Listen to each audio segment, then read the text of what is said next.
Mas matindi ang dinanas natin ng pandemya. Mas malupit yun.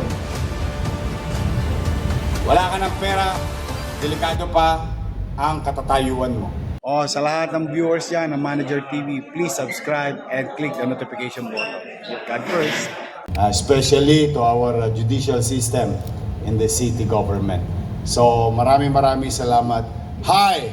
Hello! Good morning! Good morning! Bateryado kayo. Mahaba-haba ang pahinga natin. Hindi pa tayo nakaka-recover sa pahinga. Mukhang magpapahinga na naman tayo sa Huwebes. Sa Huwebes yata is April 9. April 9 is, kung di ako nagkakamali, araw ng Kagitingan.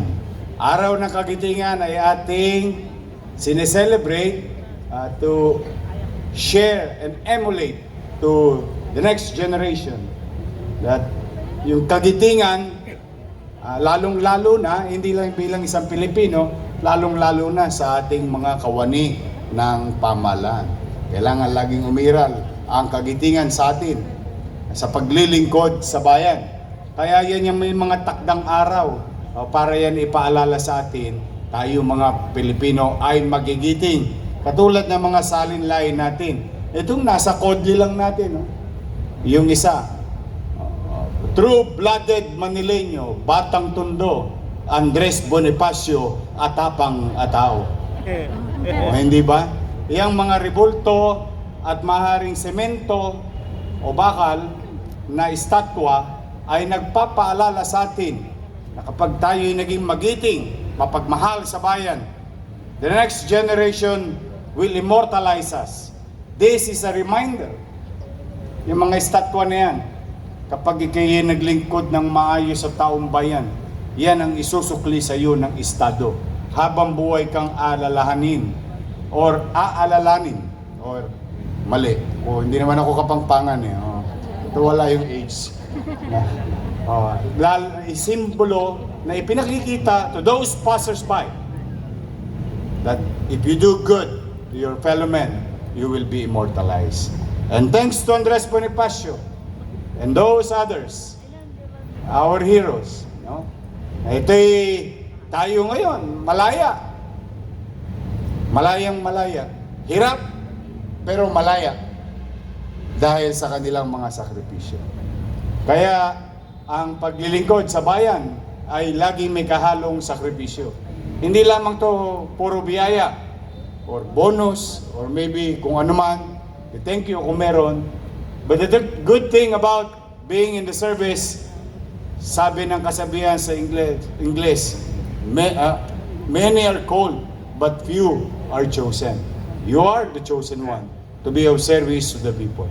Saka masarap talaga trabaho to. Lagi ko to sinasabi. Saan ka ba naman nakakita ng trabaho? Tumutulong ka na sa kapwa, naglilingkod ka na sa kapwa, pagdating ng 15-30, may sweldo ka. Hindi ba masarap ang pakiramdam na iaayos mo ang sarili mo, pero nagiging bahagi ka rin ng pagsasaayos ng ating pamayanan, ng mamamayan, ng syudad at ng ating bansa. And I would like to share to you of what the city government of Manila did last week. It's now part of a conversation all over the country today. That includes the national government. When the city government came up with an idea of hiring our jeeps in the city to provide free fare or libreng pamasahe.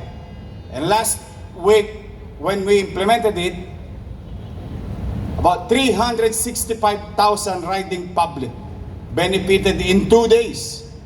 That only cost us less than 8 million pesos. And if you divide 360 plus, at 8 million, lalabas tayo ay mga 25 pesos lamang ang naging cost of acquisition of service to each and every riding public who benefited from the project. So just imagine, kung nakadalawang biyahe ka, Tasikwent, magkano na ngayon ng Tapsilog, magkano ng tanghalian, or ano pa man bagay na at least dito man lang makaramdam ng kagaangan ang ating mga mananakay. O marahil yung iba sa inyo, nagbenepisyo na dito.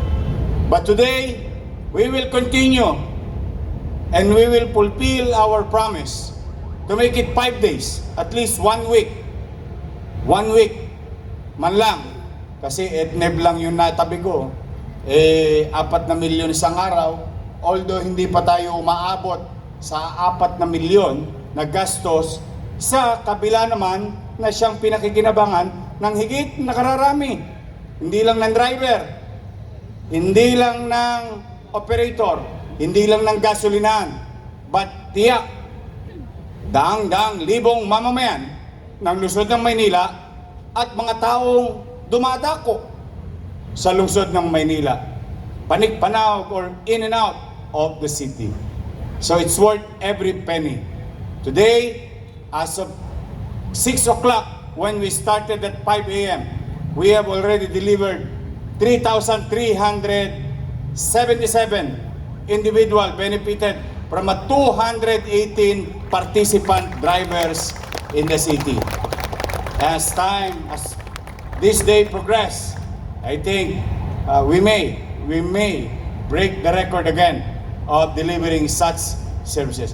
Lahat na kinabang sa 3-5 lang, lahat umikot. Masaya ang tao, lalo na't mga negosyante, nakararating sa takdang oras ang kanilang mga empleyado. Sa empleyado o mamamayan o estudyante, walang tosgas. Sagot ng gobyerno ng Maynila. And these things, this idea, is now being talked about. And I think we will be hearing soon from the national government.